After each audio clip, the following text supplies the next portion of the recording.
Bon, on va démarrer dans quelques minutes. Je vous invite, on aura l'occasion de le redire pour ceux qui ne l'auraient pas encore fait, à compléter le questionnaire qu'on a envoyé à l'ensemble des collectivités adhérentes, le questionnaire qui présente les différents articles de la loi sur l'ESS pour avoir un peu les retours à la fois sur les réalités territoriales et puis aussi sur les difficultés rencontrées, les éventuelles propositions.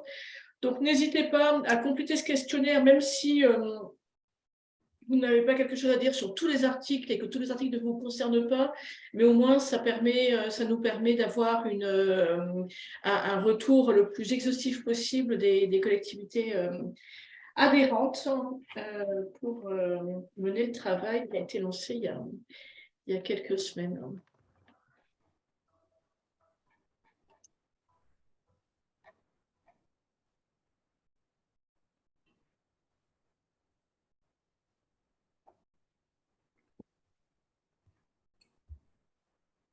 Et puis, j'en profite peut-être en attendant donc, que Maëlle arrive pour vous partager quelques prochaines dates, prochaines rencontres du RTES. Et donc, notamment la semaine prochaine. Est-ce que c'est la semaine prochaine? Oui, c'est vendredi prochain. Une rencontre qu'on organise à Roubaix et à Lille sur la façon dont les collectivités locales peuvent accompagner la structuration de filières de territoire en lien avec les acteurs de l'ESS. Et donc une journée qui sera avec la participation de Florentin Letissier, donc adjoint au maire de Paris, vice-président du RTES et qui est le pilote de ce chantier. Oui, effectivement. Je confirme, il sera présent. Il ne peut pas être là aujourd'hui, mais il sera là. Voilà, donc voilà, j'invite ceux qui le souhaitent à participer à cette journée. On aura ensuite 2 journées, donc là on a mis que les journées, on n'a pas mis les webinaires ni les rencontres territoriales. On aura 2 journées autour de l'alimentation durable. La première, les 11 et 12 mai, au pôle territorial de coopération économique de Tarnos, dans les Landes, qui est un des PTCE historiques et qui est un des partenaires importants du projet alimentaire territorial de Tarnos, donc du pays de Seignan, juste au nord de Bayonne, et vraiment une démarche très, très intéressante. On aura un temps de visite de structure et puis un temps de table ronde autour de la question d'alimentation durable. Et on aura 2 autres journées organisées sur ce même sujet, mais dans le Grand Est et à Dijon, en Bourgogne-Franche-Comté. Donc avec là aussi les temps de visite à Dijon, et puis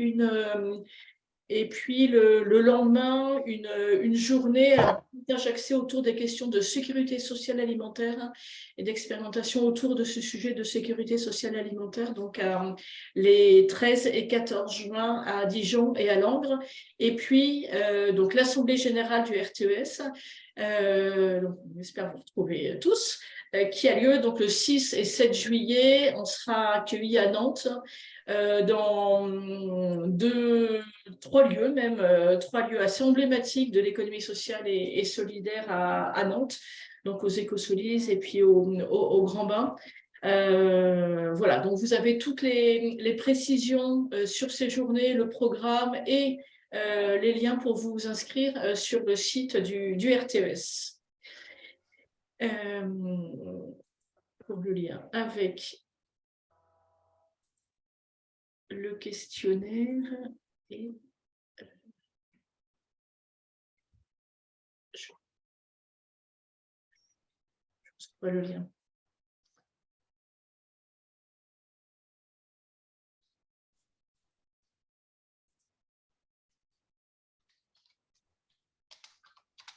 Ah ben voilà, c'est bon.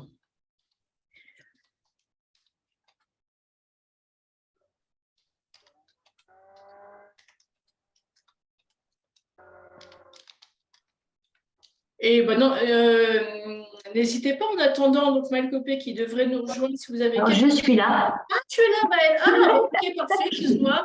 Je n'avais pas vu que tu étais arrivée, donc j'en profitais pour rappeler les prochains rendez-vous Oui. et proposer aux personnes de partager leur leurs actualités, mais si tu es là, on va pouvoir redémarrer parce qu'on a, oui, on a un sujet. Sur 1 heure et avec un gros sujet. Ouais. Je te remercie, Anne-Laure. Je ne souhaitais pas t'interrompre devant, devant cet instant de promotion du RTES. Je voyais les uns, les unes et les autres qui notaient sur les agendas, tout ça. Donc, c'est parfait. Merci beaucoup, Anne-Laure. Et je m'excuse. Bonjour à tous et à toutes. Je m'excuse pour ce léger retard. Il est 36.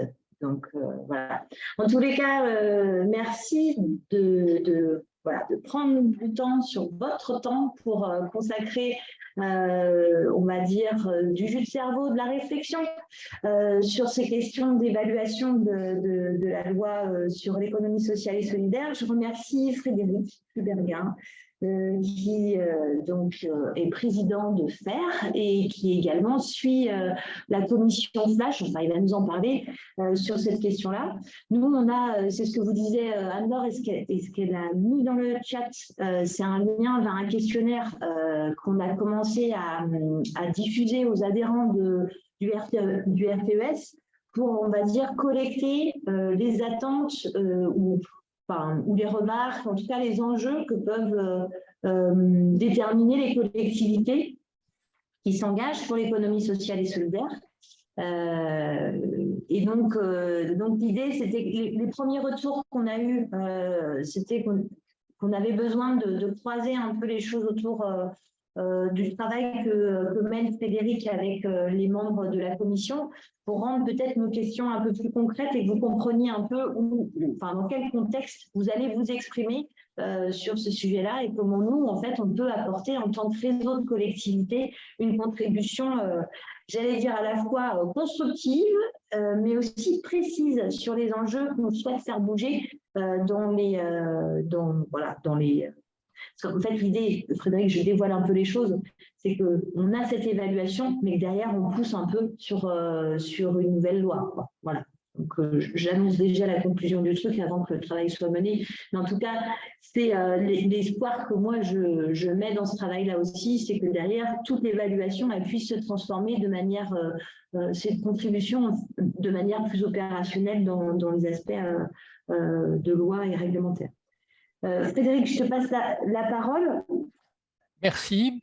Bonjour à toutes et à tous. Donc, effectivement, j'ai été nommé président, ou rapporteur de ce groupe de travail du Conseil supérieur de l'économie sociale et solidaire qui a reçu une commande de la ministre fin novembre de procéder à une évaluation de la loi de 2014, celle-ci ayant à certains moments manifesté son souhait de présenter une loi qui actualiserait la loi de 2014 tout en écrivant en dernier lieu que, évidemment, pour le moment, sa décision n'était pas prise et qu'elle attendait les recommandations avant de savoir si elle déposerait ou non un projet de loi.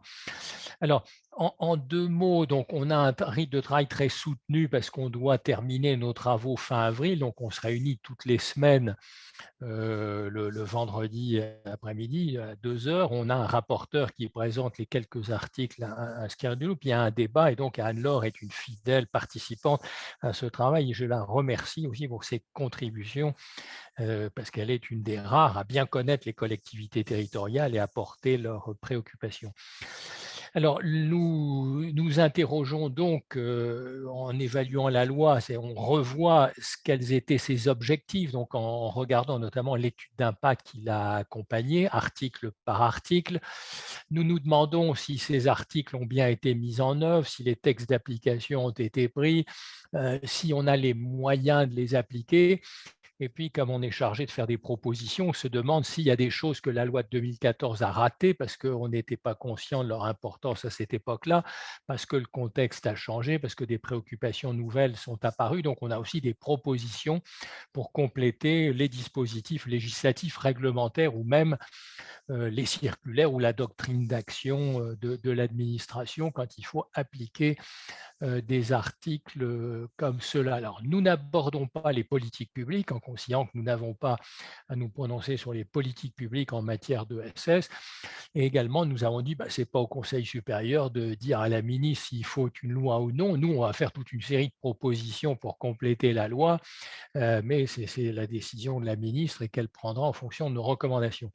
Alors, ce qui est important aussi de voir, c'est qu'on a longuement discuté au début de notre rôle dans cette affaire et en disant finalement l'évaluation que nous faisons maintenant, c'est celle faite par les acteurs, c'est-à-dire par les acteurs de l'ESS et les collectivités territoriales, en sachant qu'il y aura peut-être d'autres évaluations postérieures, notamment celle du CESE, du Conseil économique, social et environnemental, qui voulait travailler sur ces travaux, et puis éventuellement, évidemment, les deux chambres du Parlement qui sont tout à fait libres de décider aussi de lancer des groupes ou des commissions pour évaluer l'application de la loi. En tout cas, nous avons soutenu qu'il valait mieux commencer par les acteurs pour pouvoir dire article par article quels étaient ceux qui étaient bien appliqués, pas appliqués du tout, améliorés, enfin que le point de vue des acteurs soit préalable à tout cela. Et donc, c'est comme ça que nous faisons. Et donc, il est prévu que nous finalisions notre avis fin avril, début mai. Il y aura sans doute une séance du Conseil supérieur pour l'examiner vers le milieu du mois de mai. Voilà ce qu'on peut dire. Alors, la méthode, donc, nous interrogeons aussi, ESS France a interrogé tous les membres, toutes les fédérations qui sont regroupées en son sein, et d'où votre contribution est également très importante, le questionnaire qui vous est envoyé par le RTES, parce qu'effectivement, nous nourrissons aussi les propositions de notre avis par tout ce qui nous remonte des différents réseaux, et tous ont plutôt bien travaillé, donc on a une masse de choses à remonter, à proposer. Donc, n'hésitez pas vous-même à compléter, à répondre si vous avez des préoccupations particulières. Alors, on peut peut-être attaquer tout de suite par l'examen des articles, sauf si vous voulez ajouter quelque chose. Non, c'est bon, je crois qu'on peut rentrer dans le vif du sujet. Alors, un des articles les plus difficiles, c'est l'article 1er, mais nous ne l'avons pas encore examiné. À ce stade, on doit l'examiner de la semaine prochaine. Mais la tonalité qui prédomine est la suivante, c'est-à-dire cet article 1er qui donne une définition de l'ESS et de son périmètre, il vaut mieux ne pas y toucher. Parce que c'est le résultat de négociations très complexes qui ont eu lieu en 2014. Ensuite, cet article a été repris dans beaucoup de textes internationaux par l'ONU, par l'OIT, par l'Union européenne, pour définir l'économie sociale. Et donc, il serait un peu paradoxal à partir du moment où tout le monde entier est en train de s'approprier notre définition du périmètre, d'expliquer qu'elle n'est plus bonne ou qu'il faut en changer. Donc, une grande prudence sur la définition de l'article 1er. Donc, il y a une seule question qui est posée, surtout par le mouvement Impact France, qui est de dire est-ce qu'il ne faut pas être plus large pour admettre dans le périmètre de l'économie sociale des entreprises dites à impact, au-delà de celles qui bénéficient de l'agrément ESUS, donc de l'article 11 de la loi, dont on redira un mot tout à l'heure. Mais c'est la principale question qui est posée sur l'article 1er, donc je n'ai rien de spécial à dire au sujet de cet article 1er pour le moment. Pas de problème. Alors, sur l'article 2, qui, lui, touche la définition de l'utilité sociale, donc le groupe de travail a noté qu'en réalité, cet article avait deux objets. Le premier, c'était de servir de référence pour définir qui peut bénéficier de l'agrément ESUS prévu à l'article 11, mais il sert aussi à définir le périmètre de l'article 1er de toute l'ESS, parce que, notamment pour les entreprises commerciales qui adhèrent à l'ESS, en modifiant leur statut, en les déposant au greffe du tribunal de commerce, il y a une conformité à une mission d'utilité sociale. Et donc, les acteurs ont relevé que, dans le fond, cette définition avait deux côtés, voire peut-être un troisième, puisque notamment le RTES, par son représentant, a fait une proposition aussi très intéressante en disant que cet article 2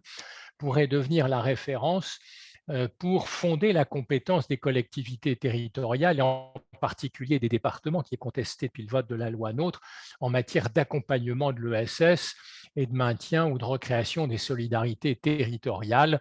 Et donc, en disant que cet article pourrait aussi permettre de répondre à une des questions qu'on réexaminera plus tard très rapidement, qui est de dire que depuis la loi NOTRe, normalement, cette compétence est échue à la région, et donc les autres collectivités certains interprètent la loi comme nécessitant de passer une convention avec la région pour intervenir en matière d'ESS, qui paraît très gênant à tout le monde, et que donc il faut redonner ou reconnaître aux départements et aux EPCI notamment une compétence pour soutenir l'ESS dans les domaines évidemment où ils ont par ailleurs des compétences.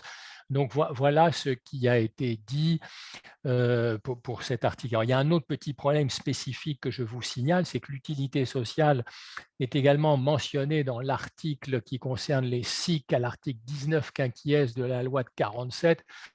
Et donc, il y a une ambiguïté pour savoir qu'est-ce qu'on doit appliquer pour les SIC, qui sont aussi un outil de coopération territoriale. Donc, c'est important pour les collectivités territoriales. Il y a un article spécifique dont on reparlera tout à l'heure, c'est l'article 33 dédié aux SIC. Donc, il y a un miroitement entre la définition de l'utilité sociale spécifique au SIC et celle de portée générale pour l'ESS. Et donc, on souhaitera clarifier pour éviter cet effet miroir auquel finalement personne je ne veux pas dire ne comprend rien, mais qui trouble beaucoup d'esprit. Donc, voilà ce qu'on peut dire sur l'article 2. Je ne sais pas s'il y a des commentaires. Ok. Est-ce qu'il y a des demandes de réaction? N'hésitez pas à vous inscrire dans le chat et puis je vous donnerai la parole. Mais cela dit, ça peut aussi susciter des commentaires sur les réponses écrites, parce que ce point, vous l'avez peut-être déjà rencontré. Écoute, moi, je crois que les sujets que tu soulignes sur le département, les compétences du département, c'est effectivement des choses qui vont faire partie de notre contribution. J'en profite juste pour vous repartager parce que Emeline au RTES avait préparé un diaporama avec un scan pour avoir accès directement au formulaire que j'ai oublié de vous présenter. Donc voilà, je vous partage mon écran avec ce scan qui vous permet de retomber directement sur le questionnaire. Et effectivement, le lien entre utilité sociale comme fondement possible des politiques départementales était un des points qui était remonté. C'est une bonne idée. C'est une très bonne idée, parce que s'il y a une discussion, je veux dire, personne ne peut contester que la plupart des interventions sont d'utilité sociale au soutien de l'ESS, donc c'est une bonne référence. Alors, est-ce qu'on peut peut-être passer à l'article 3 plus rapidement sur le guide des bonnes pratiques de l'ESS? Donc là, c'est une mesure qui est plutôt tournée vers l'interne, puisqu'elle demande à tous les organismes qui appartiennent à l'ESS, à chaque assemblée générale, de faire un bilan sur l'application de ce guide des bonnes pratiques qui a été arrêté par le Conseil supérieur il y a plusieurs années. Alors, le bilan qui ressort rapidement de la concertation des membres de l'ESS France, c'est que premièrement, il est très peu utilisé depuis qu'il a été rendu du public en 2017. Alors, parce que certains ont des reportings spécifiques, comme dans le domaine médico-social ou les EHPAD, par exemple, ou les associations qui bénéficient d'un agrément. Bon, d'autres ont développé des outils d'évaluation adaptés à leur secteur. La troisième raison, c'est que les fédérations, en général, ne font pas vivre cet outil et ne mettent pas à disposition de leurs membres un outillage spécifique pour se l'approprier.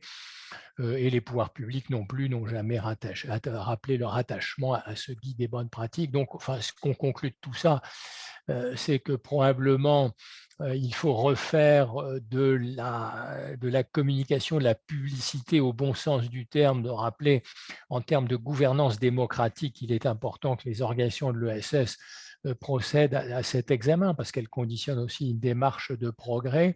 Alors, certains ont voulu rendre obligatoire son utilisation et là, et avec éventuellement le contrôle par un tiers organisme indépendant, et plutôt une très forte majorité réticente parce que c'est un outil de reporting interne et non pas externe. C'est fait pour les membres de l'Assemblée générale et non pas pour des tiers, le grand public, donc réticence. Aussi, donc, pour cette raison, pas obligé à recourir à un tiers évaluateur. Bon, simplement, c'est une question de mobilisation interne pour cet outil de redevabilité interne et non pas externe. Donc voilà, il est prévu recommandé que le Conseil supérieur, qui est à l'origine du guide, s'en ressaisisse et que peut-être on voit si on ne peut pas mieux le diffuser puis l'accompagner d'outils de mise en œuvre. Voilà pour l'article 3, mais qui ne concerne pas directement les collectivités territoriales. Pas de problème. Alors, on continue avec l'article 4, le Conseil supérieur. Donc, je vais aller très vite parce que là encore, c'est une institution à laquelle appartient le RTS. Bon, le bilan général, c'est que le Conseil est considéré comme l'outil de dialogue privilégié avec les pouvoirs publics sur tous les sujets qui concernent le Conseil supérieur. Malheureusement, il est peu réuni par le ministre, peu consulté. Alors, c'est vrai que nous ne nous sommes pas auto-saisis parce qu'on a le droit de le faire, mais on ne l'a jamais appliqué. Bon, le CSE n'exerce pas exactement toutes les missions qui lui sont confiées. Et puis surtout, le gouvernement ne nous renseigne pas beaucoup sur les suites qu'il donne à nos travaux compte tenu de la faiblesse de l'interministérialité dans ce domaine. Par exemple, on a pris celui de l'innovation sociale pour laquelle on a beaucoup travaillé dans les mandats précédents et fait des propositions au gouvernement pour financer mieux l'innovation sociale, notamment par l'équivalent d'un crédit d'impôt recherche adapté à l'économie sociale, mais tout ça n'a jamais eu de suite, le gouvernement n'a jamais fait de retour là-dessus. Bon, donc voilà. Alors la seule proposition qui est faite, c'est également de compléter peut-être la composition du Conseil supérieur en mettant quelques représentants du monde de l'enseignement supérieur et de la recherche, et puis d'étendre aussi la représentation des différentes catégories d'élus territoriaux au-delà de l'ARF, de l'ADF et de l'AMF et du RTES, parce que, par exemple, on n'a pas de représentants des intercos ni des métropoles qui jouent désormais un rôle important dans l'ESS. Donc, voilà les propositions rapidement qui sont faites, mais je ne pense pas que ça mérite beaucoup de commentaires, mais je suis à votre écoute.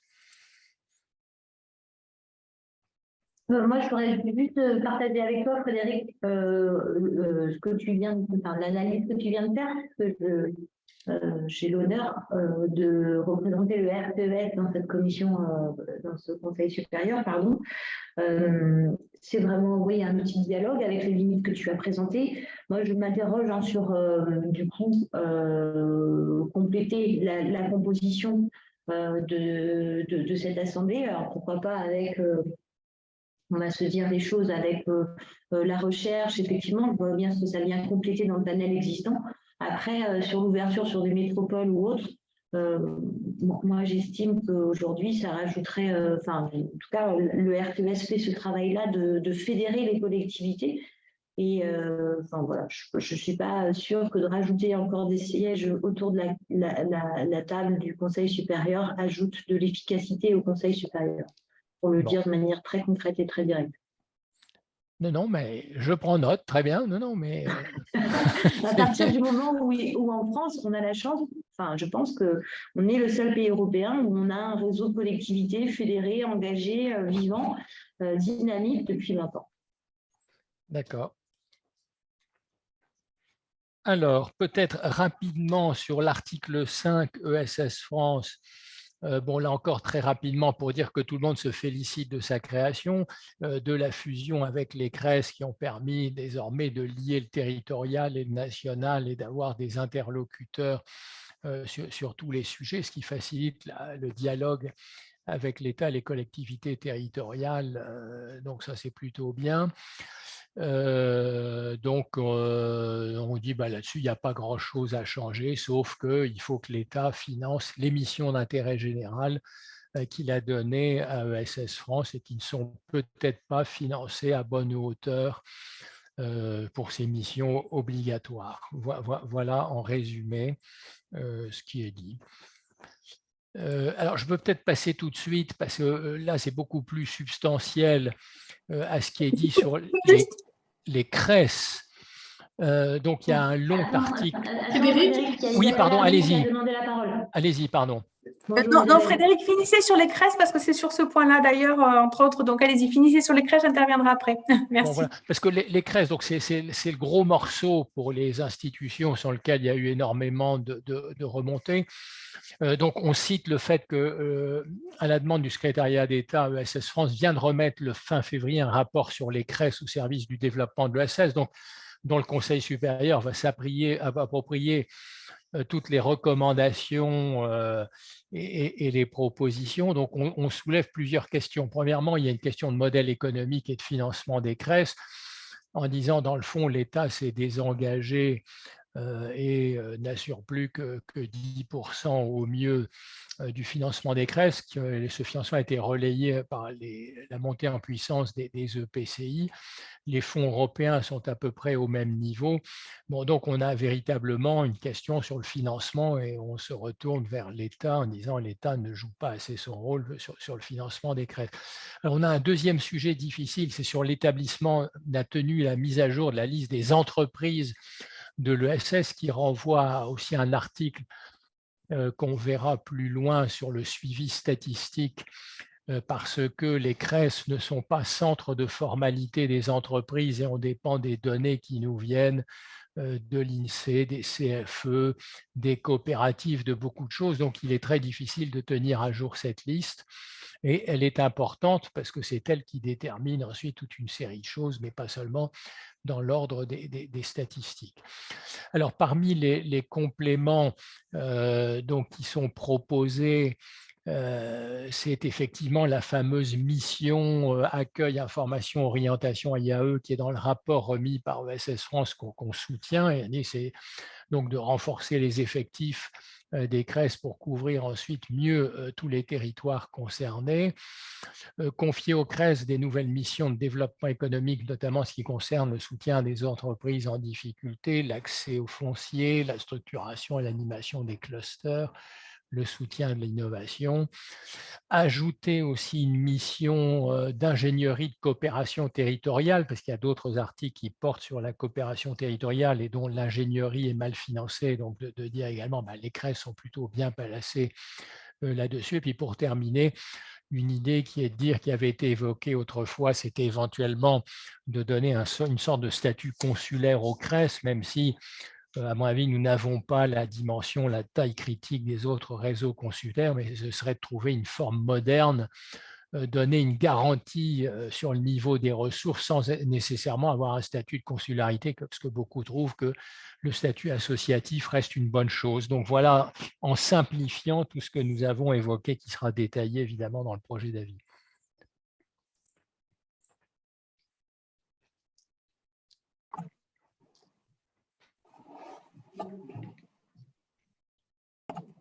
Oui, alors bonjour Isabelle Hardy, département de la Haute-Garonne.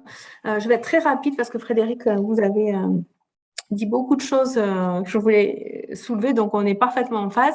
Je n'ai pas eu la rapidité tout à l'heure d'intervenir sur l'article 2, mais dire que pour nous, l'utilité sociale et notamment la problématique de la reconnaissance des départements et des EPCI qui doit être affirmée, c'est capital parce qu'on le voit dans beaucoup de départements, dans celui de la Haute-Garonne, on est dans l'affirmation et dans la volonté, mais c'est très inconfortable quand même.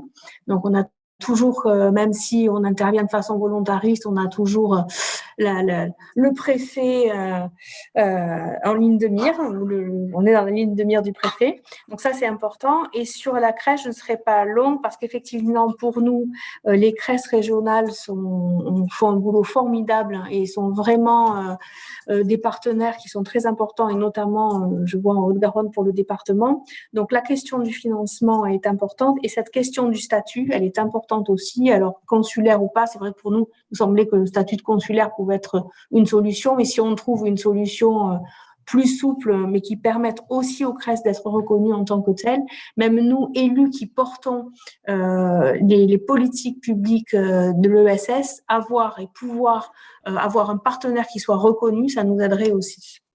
Merci. Parfait. Est-ce qu'il y a d'autres commentaires? Non, parce que je regarde ma montre en même temps, parce que c'est pire que le marathon, c'était une épreuve terrible. Bon, donc on peut peut-être aborder rapidement à ce moment les articles 7 et 8 sur la région et les conférences régionales. Donc là aussi, on a eu beaucoup de retours sur la région et la stratégie régionale. Donc sur la partie stratégie régionale, il y a d'une part le fait qu'on a très peu de données sur le sujet, l'existence de ces stratégies, est-ce qu'elles sont appliquées? Alors, on a aussi noté qu'il y avait 2 régions sur 13 qui avaient formulé une stratégie ESL en métropole, on ne connaît pas la situation outre-mer, donc c'est assez peu et nous regrettons qu'effectivement la stratégie régionale soit réduite progressivement à un catalogue d'actions qui sont incluses dans le SRDE2I, et donc c'est une sorte de grande restriction. Alors ensuite, il y a une deuxième remarque qui est faite sur l'articulation, la stratégie régionale, donc on a vu qu'elle est rare avec l'ensemble des schémas régionaux. Donc ce schéma est élaboré en concertation avec les métropoles, etc. Donc on a la loi NOTRe qui a confié le pilotage du SR2I à la conférence territoriale de l'action publique et qui est donc chargée de veiller à la transversalité de l'ESS et de ses diverses actions.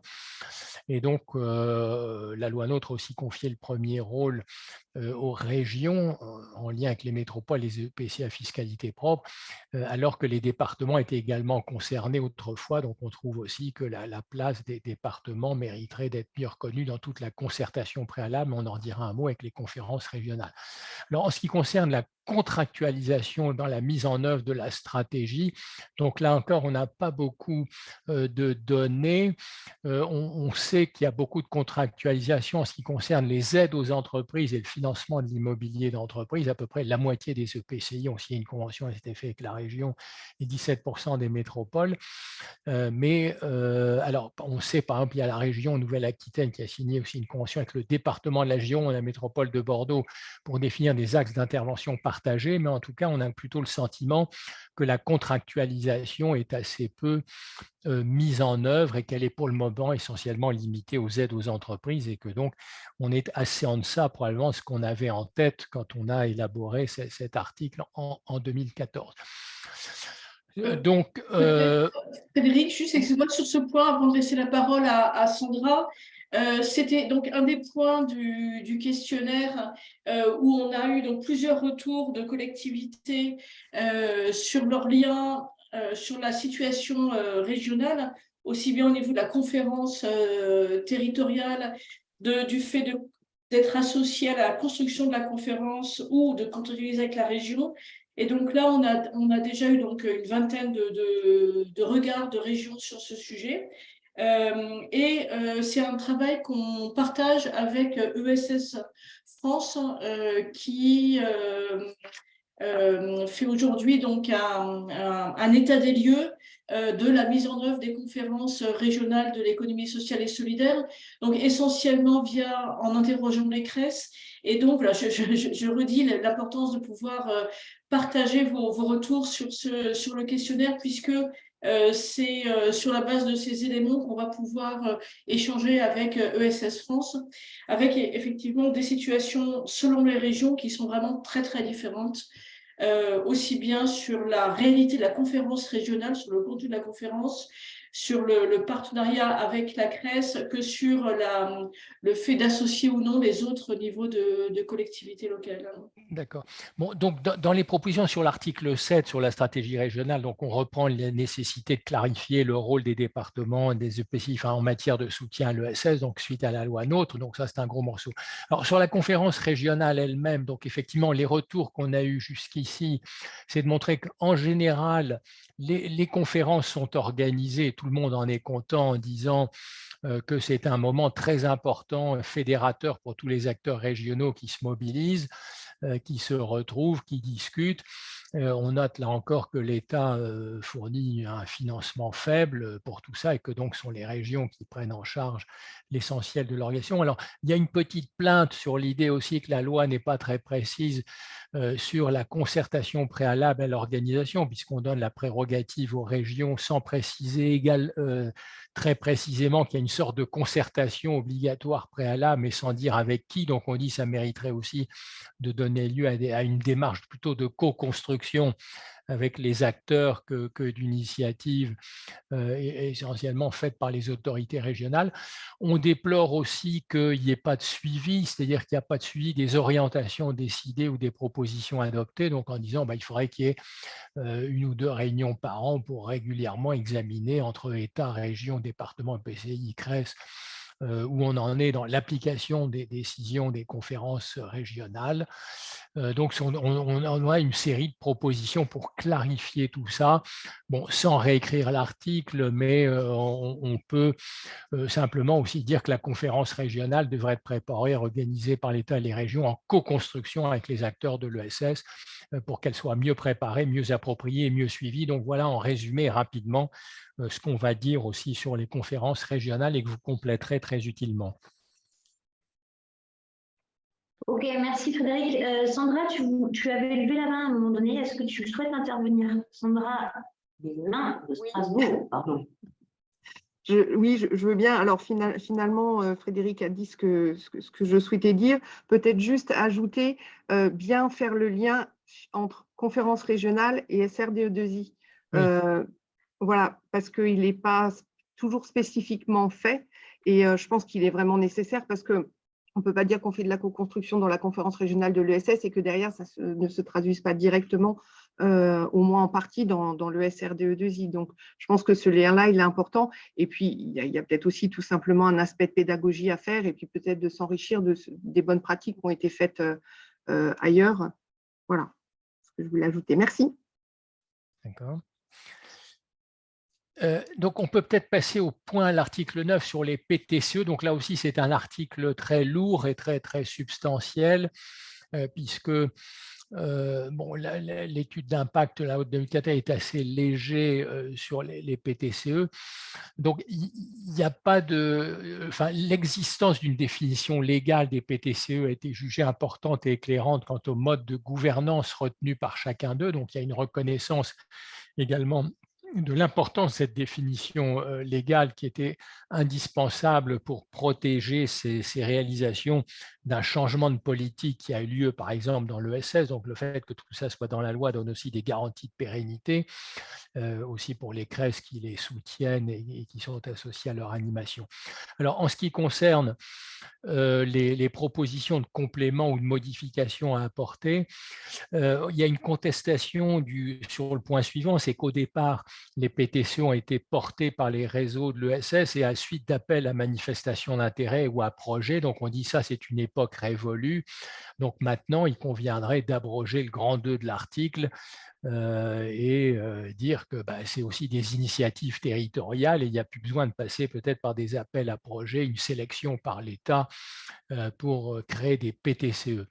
Alors, on a aussi constaté que les PTCE n'étaient plus le seul dispositif de coopération territoriale, qu'il y en avait plein d'autres qui étaient apparus dans l'intervalle, les tiers-lieux, les fabriques de la transition, territoire zéro chômeur de longue durée, EBE, les Fab Labs, les programmes d'alimentation territoriale, les TEPOS, les projets culturels de territoire.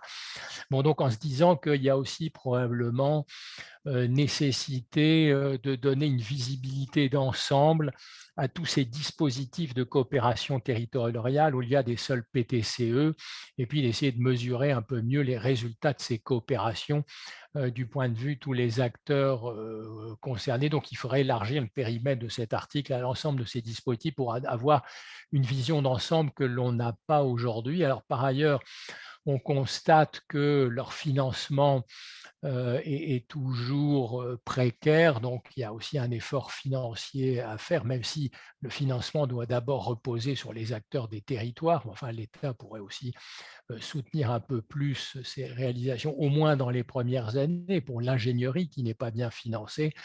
Donc voilà ce qu'on peut dire sur les PTCE. Vous avez aussi sûrement des retours d'expérience là-dessus.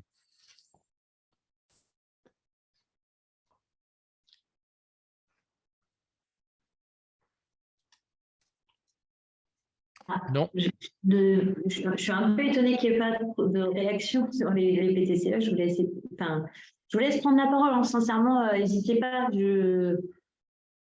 Sinon, moi, j'y vais. Peut-être pour réaffirmer te remercier, Frédéric, pour l'état d'analyse de cet article et réaffirmer ce que tu as dit d'ailleurs sur l'initiative et l'importance de la place des territoires dans les PTCE. Je crois qu'on a aujourd'hui, et c'est ce que tu exprimais aussi, diverses formes, on va dire, de coopération territoriale, cependant et qui sont nées, on va dire, depuis 2014. Cependant, nous sommes, territoires, extrêmement attachés à la dynamique PTCE. Et à une dynamique PTCE qui se construit trop malheureusement encore par des appels à manifestation d'intérêt, même s'ils sont nécessaires. Enfin, si je dis ça, c'est que il faut peut-être renouveler cette forme-là, mais dans tous les cas, ils n'ont jamais été suffisants, enfin, numériquement par rapport en volume soutenu, on va dire, je ne sais pas trop comment vous dire ça, par rapport au nombre d'initiatives qu'on aurait pu voir émerger sur le territoire français depuis 2014. Je me permets de l'exprimer comme ça, en disant peut-être que effectivement l'appel à manifestation d'intérêt, on arrive au bout d'un truc. Mais attention, en fait, on arrive au bout d'un truc qui n'a jamais été suffisant en vrai.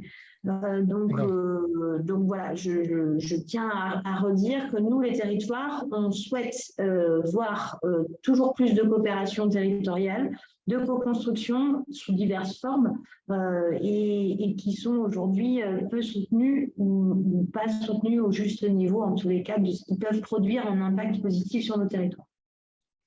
D'accord. Sandra, je vois que tu as demandé la parole. Non, je t'ai applaudi, Maëlle. Ah, bon, très bien. Bon, écoutez, j'ai bien enregistré tout ça. Puis vous répondrez aussi à travers le questionnaire, parce que vous permet de faire des réponses plus détaillées, d'étayer ou de confirmer. Donc, rapidement. Frédéric, effectivement, c'est pas seulement enfin là, on rentre dans un dialogue, ce qui est plus simple que d'écrire en fait des propositions et que tu sens le côté un peu chaleureux de la proposition et de la prise de position. Oui. Je sens bien ça. Donc, quelques mots sur l'agrément ESUS. Donc, l'article 11, qui est un article très compliqué, qui a été très longuement discuté, examiné. Donc, on a inventorié avec les données qu'on a du CNCRES les bénéficiaires de cet agrément. Donc, on dit donc l'instruction de l'agrément n'est pas parfaite parce qu'elle est confiée au DRETS, au service extérieur du ministère du Travail, puisque l'objet de l'agrément était de donner droit au financement solidaire. Et donc, le gouvernement a un projet en cours pour essayer de créer une plateforme qui aiderait à remplir les demandes et ensuite à les examiner. Donc, on prône plutôt une reconcentration parce qu'on trouve la plupart des acteurs qu'il y a énormément de divergences d'appréciation selon les territoires. Ce qui est d'utilité sociale à un endroit ne l'est pas forcément quelques kilomètres plus loin. Bon, et donc, avec une dématérialisation, il y aurait un guichet unique et qui permettrait probablement de faciliter l'instruction parce qu'on propose aussi de reconnaître l'instruction, notamment par les CRES et tous les réseaux d'accompagnement solidaire du jour France Active, etc., qui examinent les comptes et qui sont capables donc de valider ou de remettre en forme des business plans et de répondre aux critères. Est-ce que la recherche d'utilité sociale a un impact sur le compte d'exploitation de l'entreprise qui demande l'agrément, etc. Alors ensuite, on a un long développement sur, il y a aussi une liste des entreprises agréées qui est normalement maintenant tenue par le ministère, par Bercy, qui n'est pas mise à jour correctement parce qu'on a des problèmes de remontée. Donc là aussi, on a une liste qui est aujourd'hui pas à jour. On a un troisième sujet qui a été évoqué, c'est les avantages liés à l'agrément. En gros, il y en a deux aujourd'hui, qui est l'accès au financement solidaire et d'autre part l'accueil de jeunes en service civique. Donc certains plaident pour qu'il y ait une extension des avantages. Alors, un accès éventuellement à la commande publique aux entreprises ESUS. Éventuellement, certains demandent des avantages fiscaux supplémentaires du genre accès au mécénat notamment. Alors là, on a une réaction souvent réservée du mouvement associatif qui dit « mais oui, mais le mécénat, c'est pour en principe des organismes non lucratifs et les entreprises ESUS appartiennent à cette catégorie intermédiaire entre le lucratif et le non lucratif qui sont les entreprises à lucrativité limitée. Donc, est-ce qu'il faut leur donner des avantages qu'on réserve traditionnellement aux non lucratifs ?» Donc, tout ça est très discuté au sein de SS France. On ne sait pas très bien où va être le point d'équilibre. Et puis, il y a le souhait que aussi d'autres avantages, on a parlé du service civique, mais il y a d'autres formes de services, donc d'accueillir des bénévoles et des entreprises, enfin des volontaires, des différentes formes de services qui sont en… Alors, on a aussi un très grave débat qui est loin d'être terminé sur est-ce que le contrôle de l'agrément doit être fait postérieurement à sa délivrance et si oui, par qui. Alors, il y en a qui disent qu'il faut faire passer des organismes de contrôle indépendants pour dire si on respecte les conditions. Une majorité dit, mais attendez, c'est un agrément administratif, donc c'est à celui qui le donne de vérifier que les conditions sont toujours remplies et si elles ne le sont plus, il retire l'agrément, point final. On dit, mais oui, mais les DRET ne sont pas équipés pour vérifier. Bon, mais à ce moment-là, vous avez un renouvellement tous les 5 ans. Bon, donc plutôt une réticence à dire on est dans un système d'agrément administratif, donc ne mélangeons pas les gens avec, par exemple, l'entreprise à mission qui, elle, a un contrôle extérieur du genre commissaire aux comptes qui vérifie si on respecte bien la mission. Donc, les tenants de l'ESS sont plutôt pour dire non, on ne veut pas de contrôle extérieur. Alors ensuite, il y a le fait que l'agrément reste relativement peu demandé. Donc, en disant, il y a un gros effort de communication à faire autour de cet agrément, de ses avantages auprès des entreprises. Et là aussi, on retrouve le rôle des CRES comme porte d'entrée dans l'ESS. Et si elles étaient admises à faire la préinstruction, c'est aussi une façon de faire plus de communication. Et puis, il y a le fait aussi que théoriquement, la délivrance de l'agrément ESUS donne lieu à un point à l'ordre du jour des conférences régionales et d'après nos remontées, il semble que tout ceci n'est pas fait. Alors, il y a un ultime point de désaccord entre les choses, c'est faut-il toucher à la grille des salaires liés à l'agrément ESUS qui va de 1 à 7 pour les 3 salariés, je crois, les mieux rémunérés, les 3 ou les 5, et 1 à 10 pour le dirigeant. Donc, certains, comme le MIF, veulent élargir la fourchette pour les dirigeants, et donc la plupart des autres acteurs disent non, en disant dans l'économie sociale et solidaire, le partage de la valeur fait partie des critères d'ancrage importants, et donc la grande majorité ne veut pas toucher à l'échelle des salaires. Donc voilà. Alors en revanche, on a retenu une proposition du MIF qui consiste à dire si l'entreprise était cédée un jour, dire qu'il y a une partie de la plus-value qui est réallouée aux salariés paraît une bonne idée, une bonne chose. Donc ça, on l'a accepté sans difficulté. Donc voilà en gros le point très rapide sur cet article très controversé et très difficile. Et sur lequel on a organisé un webinaire la semaine dernière, alors plutôt toujours sous l'angle de la façon dont les collectivités peuvent l'utiliser. Et donc, j'ai mis le lien vers le webinaire. Et juste le MIF, donc c'est l'ancien mouvement, enfin, Impact France, oui. L'ancien MOVES. Oui. Voilà. Pardon, Frédéric, je n'ai pas bien compris ce qui a été accepté comme proposition du mouvement Impact France. C'est l'idée de dire que si l'entreprise Agrésus était cédée pendant la période de bénéficie de l'agrément, s'il y a une plus-value de sortie, qu'on en redonne une partie aux salariés qui ont contribué à la réussite de l'entreprise. Donc, c'est l'idée du partage de la valeur qui est aussi un thème d'actualité par ailleurs, et nous, ça nous paraît une bonne idée. Alors après, il faut voir comment on va la traduire concrètement, quel montant, comment on calcule tout ça. On rentre dans des dispositifs techniques d'une grande complexité, mais sur le principe, l'idée de dire que le partage de la valeur doit aussi bénéficier aux salariés s'il y a une revente par les propriétaires nous paraît un bon message, sous l'idée équité dans le partage de la valeur. Voilà. On peut peut-être passer à ce moment-là à l'article 12 sur le suivi statistique. Alors ça aussi, c'est un très gros article parce qu'il a été mal mis en œuvre. Alors, sauf par un acteur qui est la Banque de France, qui a plutôt bien travaillé. Donc, on dit dans le fond, il y a le suivi statistique, car il reste un peu ambigu parce qu'il inclut les modalités de financement des entreprises de l'ESS, alors que le Parlement a rajouté également un article 17 qui est dédié au suivi du financement de l'accès des entreprises de l'ESS au financement et dont là, la mission est plutôt confiée à ESS France. Donc, en dehors de ça, on sait qu'il y a un petit redoublement entre les missions. Alors, dans le suivi statistique, les acteurs concernés, c'est l'INSEE, la Banque de France, la Banque publique d'investissement et les services statistiques ministériels. Alors, ce que l'on dit aussi, c'est que les CRES sont associés à cette mission par leurs observatoires régionaux, que c'est une mission qui est mal rémunérée. Elles font partie des missions mal rémunérées. C'est un suivi statistique d'envergure nationale. Les CRES ont créé des partenariats pour essayer d'honorer cette mission avec les centres de formalité des entreprises, avec toutes les fédérations, un certain nombre de réseaux. Bon, mais en notant que la définition légale du périmètre de l'ESS qu'on a vu à l'article 1er n'a pas été accompagnée d'une transposition statistique avec notamment des nomenclatures et des effets de bord.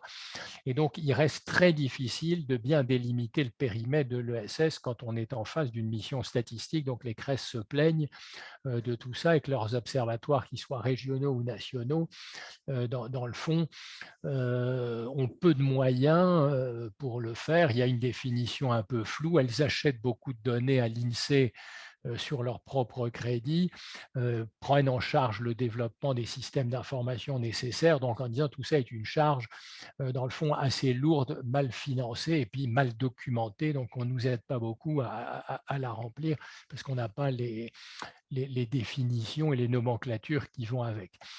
Alors, les conventions ont été passées avec l'INSEE, il y en a une. Il reste quelques points de vigilance, mais je ne vais pas rentrer dans le détail. Alors, il y a eu aussi des accords passés avec la Banque de France, la Banque des Territoires, le Crédit Coopératif, la Direction Générale du Trésor. Il y en a eu aussi passé avec les URSSAF, notamment au sujet des associations employeuses. Partenariat aussi avec la MSA pour recueillir les données fournies par les coopératives agricoles. Bon, donc, vous voyez qu'il y a une diversité d'accords. Voilà.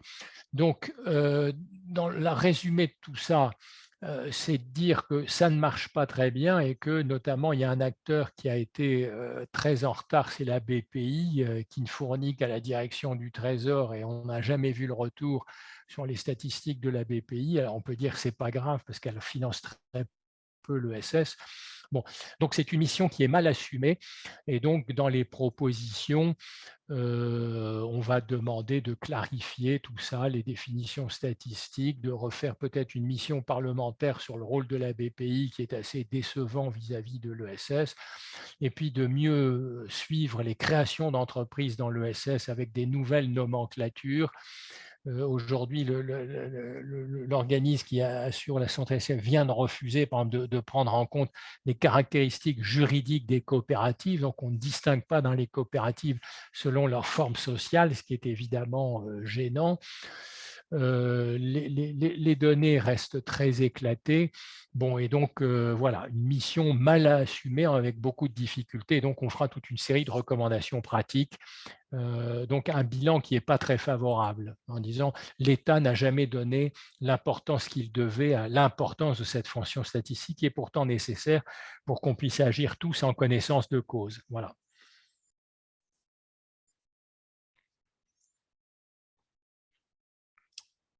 Pas de commentaires? Allô, allô? Non, juste pour information, il y a dans le cadre de la loi de finances 2013, il y a un amendement qui est passé pour identifier les financements accordés par l'État, mais aussi par les collectivités territoriales. Et donc, il y a un rapport qui doit être rendu avant fin juin. Voilà, avant fin juin. Au Sénat, je crois. On a eu un premier échange au sein du RTES avec la Direction Générale du Trésor pour voir quelles étaient un peu les sources d'informations disponibles. Et on reviendra rapidement vers les collectivités du RTES pour identifier les collectivités qui seraient intéressées par une démarche un peu exploratoire, parce que les questions se posent aussi au sein des collectivités où c'est très difficile en général. Enfin, je pense que vous confirmerez d'avoir une vision exhaustive des financements accordés aux acteurs de l'ESS? Oui, oui, c'est très compliqué. Non, non, c'est un sujet très difficile. Les acteurs sont trop nombreux, trop dispersés, mais il est en même temps important, donc il faut qu'on progresse sur le sujet. Euh, alors peut-être quelques mots rapidement sur l'article 13 de la commande publique, et puisque vous souhaitiez dire un mot du SPASER. Donc aujourd'hui, tout le monde considère que c'est un progrès d'avoir renforcé la commande publique responsable, donc les schémas, les SPASER et le PNAD, et d'inciter les entreprises commerciales qui appliquent une politique d'achat responsable aussi d'adopter à leur tour des clauses sociales et à participer à la formation des acheteurs. Donc, en disant aujourd'hui, il y a 160 collectivités qui devaient adopter un SPASER. Il y en a 21% qui l'avaient fait au 31 décembre 2020. On n'a pas de chiffre du récent, mais je crois qu'il est estimé aujourd'hui à 25%. Donc, on a une diffusion assez lente. Et l'abaissement du seuil à 50 millions devrait étendre cette obligation, enfin doubler le nombre de collectivités concernés. Alors, le MES propose de le rendre obligatoire dans les communes de plus de 15 000 habitants, je vous le signale, donc de baisser encore le seuil. Alors, en tout cas, il y a unanimité pour dire que l'élaboration du SPASER fournit l'occasion de fixer des objectifs à atteindre dans les marchés publics pour les achats équitables, du nombre de marchés réservés à la part de l'ESS ou d'entreprises de l'ESS dans les entreprises attributaires, de nouer de nouveaux partenariats et de repérer de nouvelles sources de fournisseurs potentiels. Donc, il y a quand même c'est un outil utile qui nous permet de repérer aussi des fournisseurs qu'on n'aurait jamais identifiés autrement. Et tout ça renvoie, mais ce n'est pas péjoratif, au fait que, dans le fond, la conscience des élus sur l'importance de ces sujets augmente petit à petit, mais on ne peut pas attendre des progressions spectaculaires, parce qu'en particulier, la démarche relève de démarches volontaires, finalement, et que les moyens pour former, outiller les acheteurs ont été lents à mettre en place, mais ils commencent à exister. Donc, il faut être patient. Mais on trouve que ça n'avance pas très vite. Alors, sur les clauses sociales également… Peut-être juste, Frédéric, excusez-moi, il y a Gérard Poujade, qui est donc vice-président de l'ESS et au circuit court du Grand Albigeois, qui a demandé la parole. Et simplement, sur l'ESPASER, j'ai mis dans le chat le lien, puisque le RTES a réalisé récemment un état des lieux sur l'ESPASER, et en fait, les chiffres qui sont cités sont issus du repérage réalisé par le RTES. Parfait, allez-y. Gérard, si… Oui, bonjour. Moi, j'ai deux questions. Une question concernant la commande publique et de quelque chose que j'avais déjà proposé au moment de 2014, de savoir si on ne pourrait pas faire, quand une collectivité sociétaire d'une SIC, pourquoi ne pourrait-on pas faire du in-house comme à l'intérieur d'une SPL? Parce qu'en fait, on se retrouve dans ce paradoxe où, en tant que collectivité, on peut être actionnaire sociétaire d'une coopérative, et on est obligé de la mettre en concurrence avec d'autres activités qui ne relèvent pas de l'économie sociale et solidaire, alors qu'on a fait la démarche d'adhérer. Et avec une deuxième remarque, quand on évoque les clauses sociales, moi je pense qu'il serait intéressant quand même de regarder le dévoiement qu'il y a autour de ça, parce que pour regarder les marchés publics qui sont passés, en fait, on se rend compte que les très grands groupes qui n'ont aucune vocation sociale savent très bien se débrouiller pour répondre à des appels d'offres compliqués et complexes dans lesquels on peut intégrer de l'ESS en sous-traitant à droite à gauche dans des choses qui dépendent d'eux-mêmes et qui n'ont que très peu à voir avec l'ESS, même s'ils répondent parfaitement au cahier des charges d'un appel d'offres. Merci. Alors, si vous voulez très vite sur le premier point, mais je vais reprendre ça dans l'avis définitif. Je crois que pour faire du in-house, il faut un contrôle majoritaire de l'organisme, et malheureusement, la loi limite désormais à 50%, on était à 20% la part des collectivités, donc je crains qu'on ne puisse pas qualifier même une participation à 50% de in-house, parce que ce n'est pas suffisant, ça ne donne pas le contrôle. C'est mon souvenir du droit européen, mais il faudra que je le vérifie. Alors, sur le deuxième point, oui, donc c'est pour ça aussi qu'on dit que l'allotissement reste une composante très importante pour effectivement, dans les marchés, même avec clause sociale, de bien veiller à un allotissement pour qu'il y ait effectivement des fournisseurs locaux et des circuits courts, et pas seulement les grandes entreprises, les grands réseaux qui répondent. Mais vous avez raison de le soulever. Oui, mais la manière dont vous répondez, c'est là, on est en train de faire des propositions au gouvernement, pas aux gens. L'allotissement, ça ne dépend pas du gouvernement, ça dépend pas de l'État, ça dépend de nous. Et l'autre élément, oui, j'entends bien, ce n'est pas une histoire de participation majoritaire, le fait qu'il est interdit de faire du in-house. Parce que dans une SEM, la collectivité peut être majoritaire, elle a le même problème. En fait, l'objet, c'est que c'est le droit européen qui nous empêche de faire ça. Et donc, l'objet, c'est de voir est-ce qu'on est en capacité de créer des niches comme on fait pour les marchés publics pour lequel on n'a pas besoin de passer sous les fourches godines d'un appel d'offres complexe qui était en deçà de 15 000 euros, qui a été ramené à 90 000 euros. Et donc, la question, c'est est-ce que l'on sait nous trouver quelque chose qui nous permet, alors peut-être limité à 90 000 euros, de ne pas avoir à passer par ce type d'infrastructure. Parce que l'objet, c'est de réfléchir à ce que l'État peut faire. Si on raisonne avec ce que nous, on peut faire, ben, on n'a pas besoin d'eux. Non, mais à ce moment-là, faites-nous une proposition. Je trouve que c'est stimulant votre remarque. En fait, c'est une variété des minimis aussi. On peut dire aussi, il y a des contrats, on peut le prendre aussi sous l'angle des minimis. Il y a des montants peu importants qui ne justifient pas une mise en compte. Les deux sont possibles, mais faites-nous une proposition, c'est très bien. On a dû vous la faire, on a dû vous écrire déjà. Ok, et au sein du RTES, on a bien noté ce sujet. Et voilà, je vous propose peut-être qu'on l'approfondisse parce que ça pose par ailleurs d'autres questions, notamment sur des effets de bord par rapport aux SIC qui ne pourraient plus avoir accès aux aides aux entreprises au niveau européen parce que considérées comme étant contrôlées par les collectivités. Mais vraiment, voilà, là-dessus, on a en plus au sein du RTES Benjamin Guéropinet qui est spécialiste des questions de SIC qui très bien. fait approfondir ces sujets. Parfait. Alors, on peut peut-être passer à ce moment-là à l'article suivant, qui est, bon, je vais aller plus vite, c'est sur l'article 15, sur la définition de l'innovation sociale, donc qui est aussi un article important, qui a voulu pour la première fois en donner une définition. Donc, le Conseil supérieur est revenu à plusieurs fois sur cette question financer l'innovation sociale. Donc, ça fait partie des sujets sur lesquels il n'y a pas eu de suite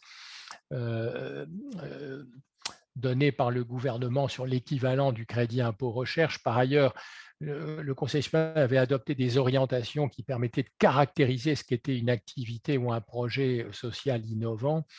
Donc voilà, le Conseil supérieur a rendu ses travaux, mais tout ça n'a pas été utilisé pour le moment. Alors, on note aussi que l'ESS n'est pas pris en compte, parce que, par exemple, dans le plan France Relance, il n'y a pas eu de volet pour l'ESS, mais donc tout ça est noyé dans le reste.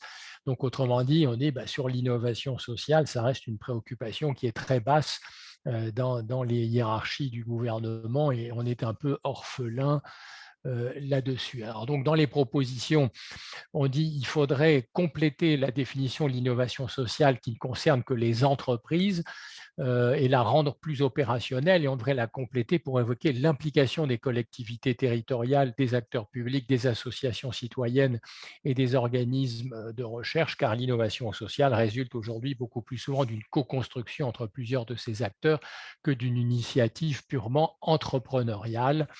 Donc voilà en gros sur cet article 15. Mais qui mérite peut-être pas de grands commentaires.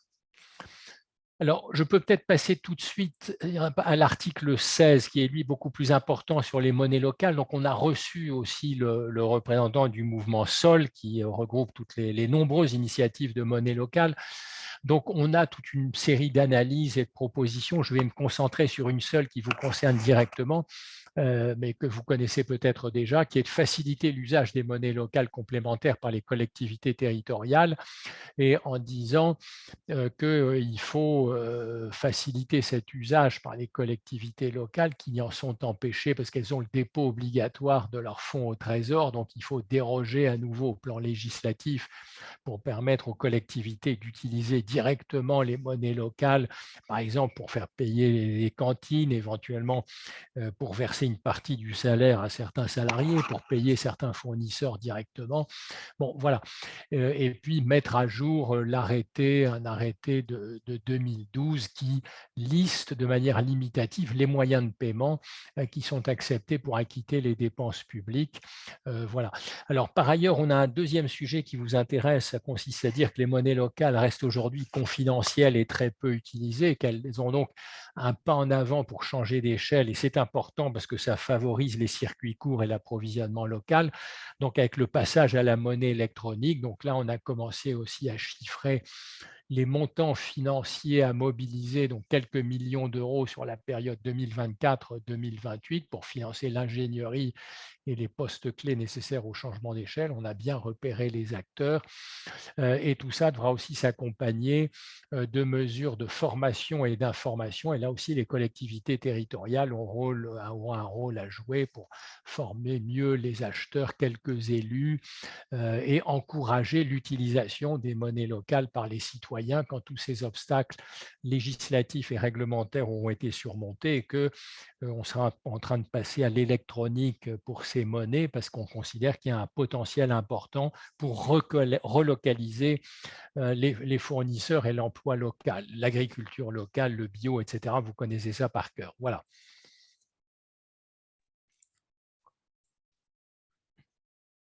Bonjour, j'aurais éventuellement une question. Bien sûr, allez-y. C'est Philippe, je n'arrive pas à lire. Mignard, c'est ça? Philippe Mignard, Pleine Commune. D'accord, Pleine Commune. Alors, peut-être que je vais trop loin, trop vite, trop naïvement en besogne, mais est-ce que la piste d'une déconnexion des monnaies locales de l'euro, la fin de la convertibilité, etc., c'est des choses qui sont creusées, analysées? Est-ce que c'est à l'agenda, ces choses-là, ne serait-ce que pour étudier la possibilité? Alors, si vous voulez, on a le droit de tout explorer. Simplement, ce n'est pas dans l'air du temps. Parce qu'effectivement, la monnaie locale n'a été admise en 2014 qu'en tant que moyen de paiement complémentaire. Donc, il faut bien voir la philosophie, que c'est l'euro qui reste donc la monnaie. Alors, nous, on avait aussi ouvert une autre idée, parce que quand on regarde l'usage des monnaies locales dans d'autres pays, notamment en Amérique du Sud, à travers le microcrédit, une bonne partie des organisations qui gèrent des monnaies locales font en même temps du crédit. Mais on est dans un pays ultra bancarisé, etc. Bon, et il y a déjà des organismes de microcrédit, donc on a plutôt dit non, ça ne sert à rien. Et d'ailleurs, les mouvements sols ne sont pas demandeurs.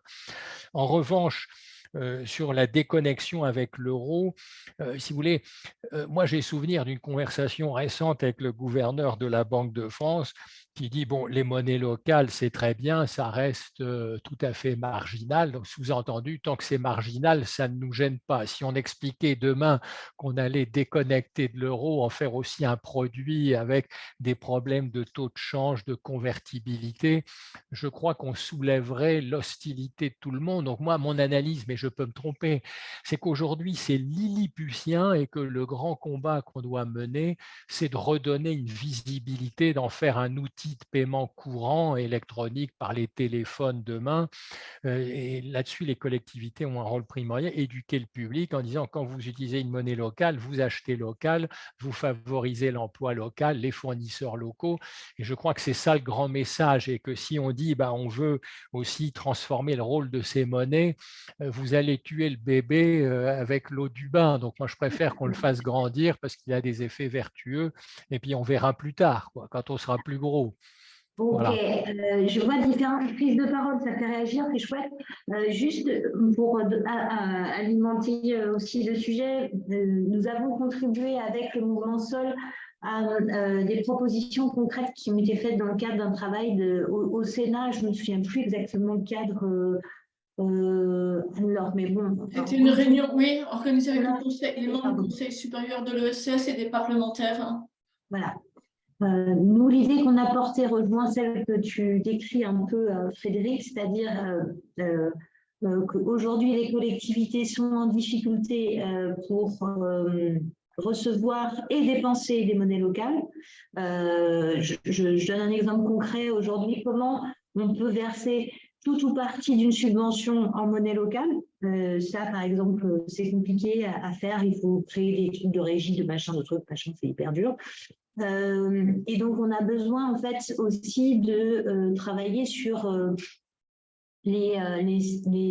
enfin, plus concrètement, pardon, sur les SEM, les SPL, enfin voilà, on est vraiment des choses qui viennent faire grandir les monnaies locales dans les masses, on va dire, de circulation. Et nous avions également porté l'intérêt de venir travailler sur la numérisation, on va dire, la digitalisation, je ne sais pas trop, via des accompagnements, et ce qui a d'ailleurs été fait, puisque il y a 3 monnaies locales qui sont accompagnées aujourd'hui pour un changement d'échelle et les accompagner là-dedans. Je vois Gérard qui demande la parole. Pardon, je suis peut-être un peu longue. Non, mais il n'y a pas de souci. Juste un mot sur les monnaies locales. Tant qu'elles sont adossées à l'euro, elles ne servent strictement à rien, y compris pour les circuits courts. Ça, c'est connu depuis très longtemps. Elles ne servent que dans 2 cas de figure. Si elles sont déconnectées de l'euro, ce que vous indiquiez tout à l'heure, que le gouverneur de la Banque de France ne souhaite pas, tout en laissant tourner les crypto-monnaies qui, elles, ne sont pas adossées à l'euro et qui représentent un volume de PIB sur le pays qui est bien plus important à la somme des monnaies locales. Et la deuxième manière, c'est de faire de la création monétaire. Il y a 2 sens à avoir une monnaie locale que si on peut faire du crédit. Si elle ne sert que de moyen de paiement, c'est un rocher que l'on nous met devant, mais qui ne sert strictement à rien, ni pour l'économie locale, ni pour l'économie circulaire. Parce qu'en fait, à partir du moment où on l'a reconverti en euros, on l'a détruit. Or, l'objet d'une monnaie, c'est d'exister et d'avoir sa masse monétaire qui augmente, ce qu'on appelle AME. Et donc, dès qu'on a une monnaie qui est convertible, elle n'a rien à faire dans l'économie sociale et solidaire, à mon sens. Bon, vaste sujet, je ne suis pas sûre du tout qu'on va pouvoir approfondir. En plus, il y a Jean-Baptiste Tony de Bordeaux qui est également très impliqué sur les monnaies locales. Je peux lui donner la parole quand même, c'est important. Allez, Jean-Baptiste. Après, il faut qu'on reste dans notre cadre d'évaluation de la loi quand même. Mais vas-y. Bonjour, alors, je ne sais pas si vous m'entendez bien parce que je suis dehors du coup.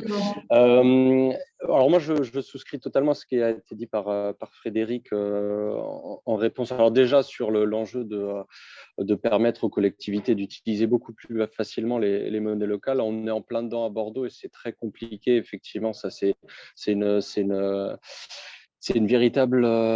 c'est hyper compliqué de le mettre en place. Et en réponse à ce qui a été dit auparavant, alors non, déjà, une monnaie locale adossée à l'euro n'a pas aucun intérêt. Elle a énormément d'intérêt, d'autant plus parce que en fait, il y a un certain nombre de règles qui sont définies dans l'utilisation des monnaies locales, en particulier celle de la non-convertibilité en retour de la monnaie locale vers l'euro. Donc là, effectivement, si c'était possible, ça n'aurait pas d'intérêt. Par contre, ce qui est vrai, c'est que, et c'est quelque chose qu'on défend à Bordeaux, c'est qu'il y a une nécessité de débat autour des monnaies alternatives de manière générale et de toute façon pour un écosystème économique, ce qui nourrit sa résilience, c'est une sorte de biodiversité monétaire. Donc je pense qu'il faut… Autrement, il faut favoriser la naissance ou les alternatives en termes de monnaie. Mais aujourd'hui, l'outil monnaie locale tel qu'il est défini dans la loi, il est déjà très bien. Il est énorme, il ne sera pas suffisant. Il faut travailler sur d'autres modèles de monnaie très bien. Mais celui-là, il a l'avantage d'être reconnu par la loi. Et donc, il vaut mieux aujourd'hui ne pas toucher à son fonctionnement, mais faciliter plutôt son utilisation, quitte après à ce que ça ouvre d'autres débats. Mais moi, je ne suis pas favorable à ce que soit on arrête ou alors on remette en question la convertibilité à l'euro. Alors, je signale aussi sur ce sujet qu'il y a un autre volet qu'on n'a pas traité, mais on n'a pas le temps de rentrer dans tout le détail, c'est qu'il y a un troisième volet dont on ne parle jamais, c'est qui est quand vous émettez des euros, vous avez un fonds de réserve. Et donc, président de FER, moi, je milite pour qu'on puisse investir les réserves en tout ou partie, parce qu'il faut pouvoir assurer la liquidité, dans des investissements solidaires, territoriaux et locaux, et que le gestionnaire de la monnaie ait aussi un volet politique d'investissement, soutien à l'entrepreneuriat local, ce qui accroîtrait l'effet retour pour les territoires. Mais voilà, ça c'est une amélioration. Bon, il faut qu'on accélère parce que je crois qu'on a déjà dépassé l'heure et il faut qu'on continue. Il nous reste 3-4 articles à survoler. Donc, il y avait un article sur les SIC. Alors là, donc, qui est un outil très précieux pour vous. Alors, c'est aussi un des articles les plus compliqués parce que les SIC ont été créés en 2021. Alors, la loi de 2014 a voulu rénover leur régime juridique. Et donc, on a plusieurs questions à propos des SIC. Je ne reviens pas sur la notion d'utilité sociale dont on a vu au moment de l'examen de l'article 2 qui avait une définition spécifique pour les SIC, donc la question n'a toujours pas été résolue.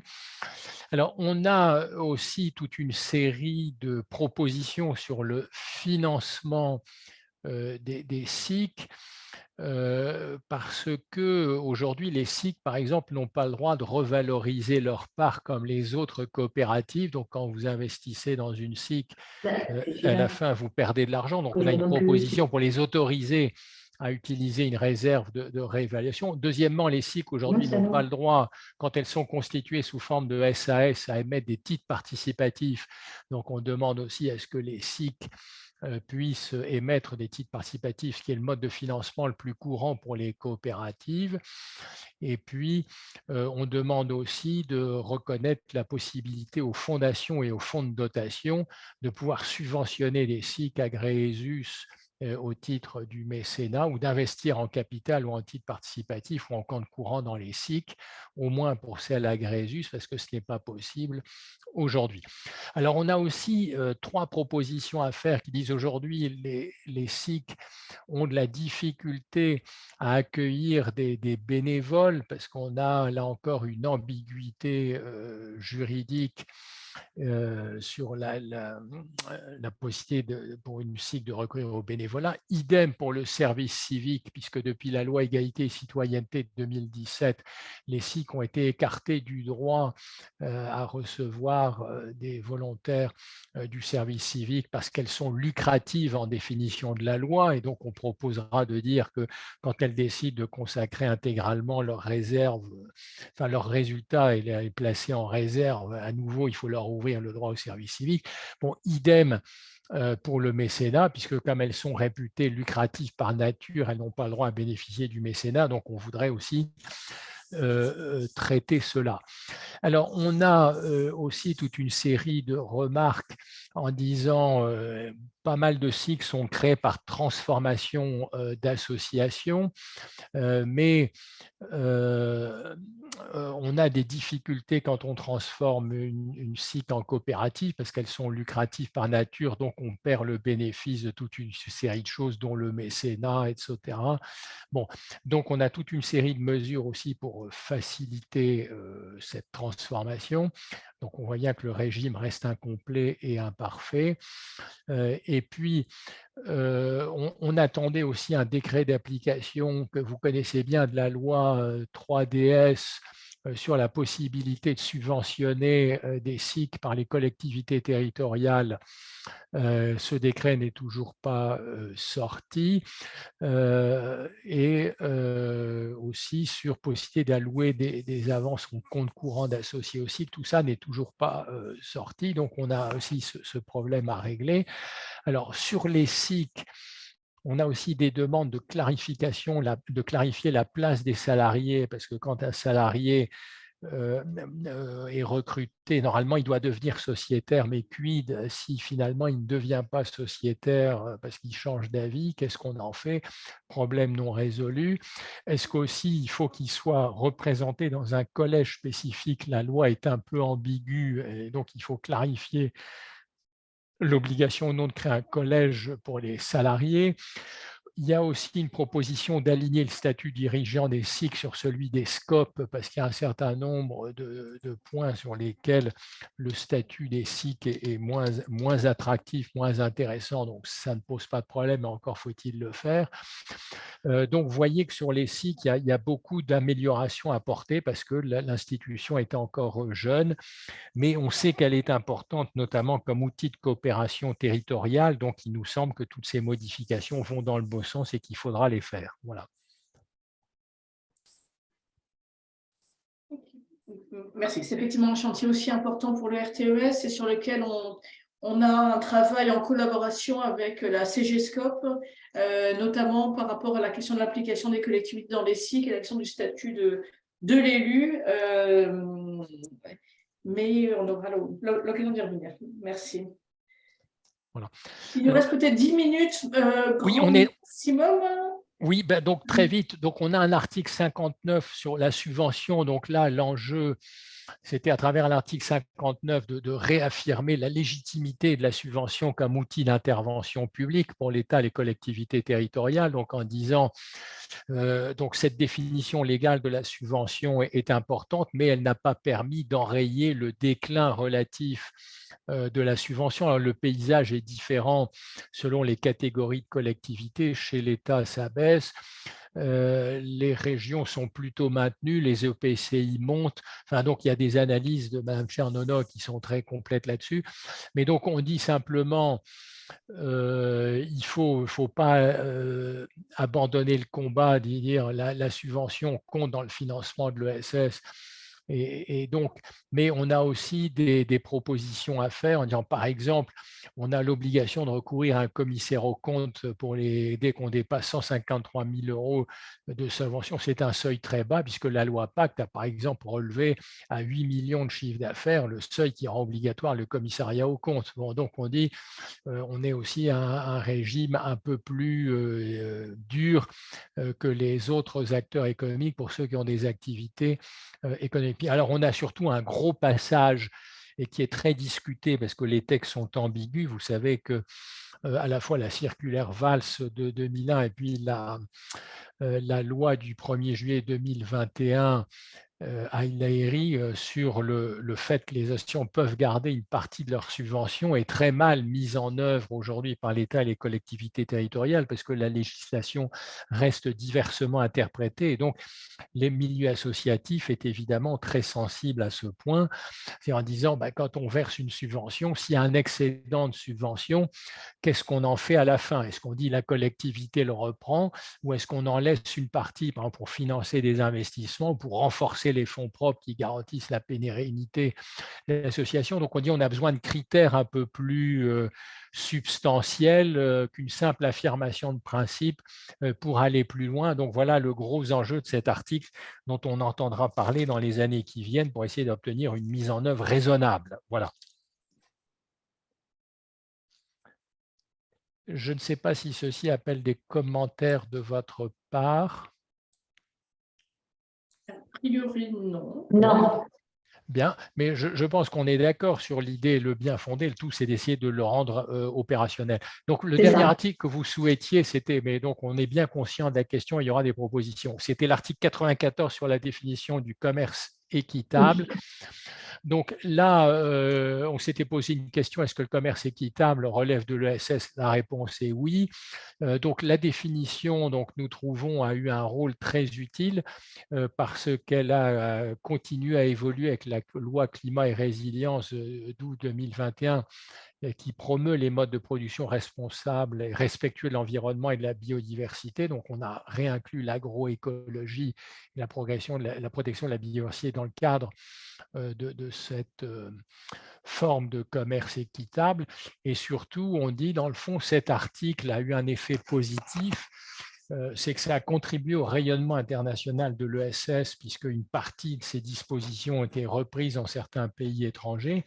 Et puis en France, ça a contribué à l'émergence d'un secteur économique à part entière, parce qu'on a maintenant un commerce équitable d'origine France qui représente environ un tiers du courant d'affaires du commerce équitable. Et donc, on se dit, dans le fond, avec le recul, ça a été une très bonne mesure parce qu'elle a eu à la fois l'avantage de conforter un secteur national économique important et d'autre part de pouvoir influer sur l'étranger en faisant reprendre nos définitions et nos pratiques donc pour être labellisés.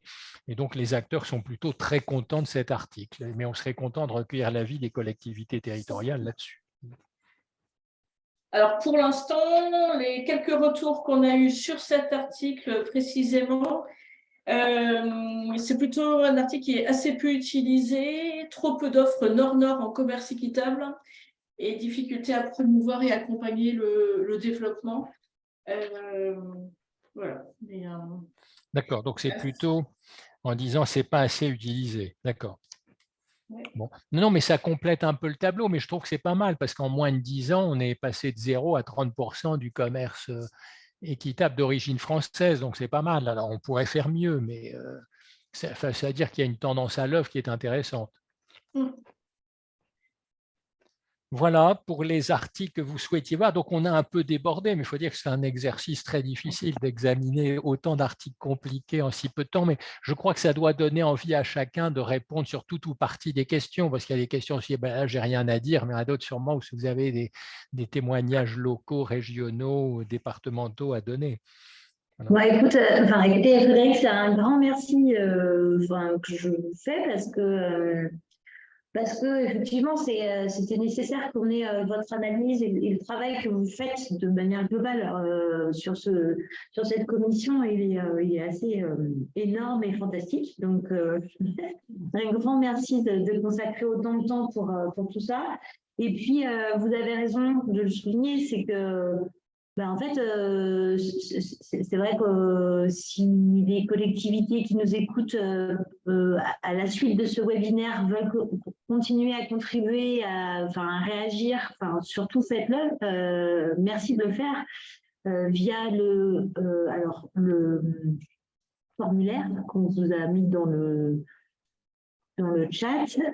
C'est important parce qu'effectivement, nous, on va essayer d'organiser la contribution du RTES. Donc, Frédéric, on pourra peut-être compléter les échanges qu'on a eus aujourd'hui via une contribution un peu plus écrite. J'en ai déjà une, mais ce sera un complément parce que je trouve une bonne idée de faire ensuite le retour des acteurs de terrain. Vous avez fait une contribution déjà très dense, très riche, merci, dont j'ai tenu compte parce que vous êtes dans les grands contributeurs. Mais si vous avez en plus des illustrations, des témoignages locaux, je trouve que c'est intéressant de pouvoir enrichir par des demandes inspirées par la pratique et la mise en œuvre. Voilà. Oui, c'est ça. Et puis aussi, ressources là-dessus. Voilà. Et puis comme ensuite ça va être revu au Parlement, parce que s'il y a une loi, donc moi je trouve ça très intéressant de pouvoir illustrer un certain nombre de choses par des réalisations locales, territoriales. Les élus nationaux aiment bien ça aussi, de pouvoir s'appuyer, dire ah ben si je veux des renseignements complémentaires sur tel truc, je contacte telle collectivité. Donc voilà, c'est pour ça que c'est bien d'illustrer tout ça pour qu'il y ait, dans le fond, une convergence d'analyse entre les acteurs et les collectivités, parce qu'objectivement, les acteurs qui poussent, c'est ceux de l'ESS et les collectivités territoriales. Donc, si on est en convergence et en synergie, on a plus de chances d'être entendu sur nos propositions. Voilà. Ok, message reçu. Ok, du coup, Sandra, je vois ta main levée. Est-ce que c'est des applaudissements ou une demande de parole? Oui, je voulais savoir du coup comment on s'organise au RTES sur est-ce qu'il y a une contribution qui circule et qu'éventuellement on apporte des cas pratiques ou des réactions parce que fin avril, c'est bientôt. Ouais. Alors, est-ce que tu peux faire un point sur la manière dont on travaille? Dont on travaille, alors la base… Est-ce que vous voulez, je vais vous laisser entre vous peut-être, parce que je ne veux pas… Non, mais… Bon, je vous abandonne, je vous laisse discuter de la cuisine interne, mais j'attends avec grand intérêt votre contribution complémentaire. Bon, merci pour votre écoute et à bientôt. Merci beaucoup encore, Frédéric. Merci.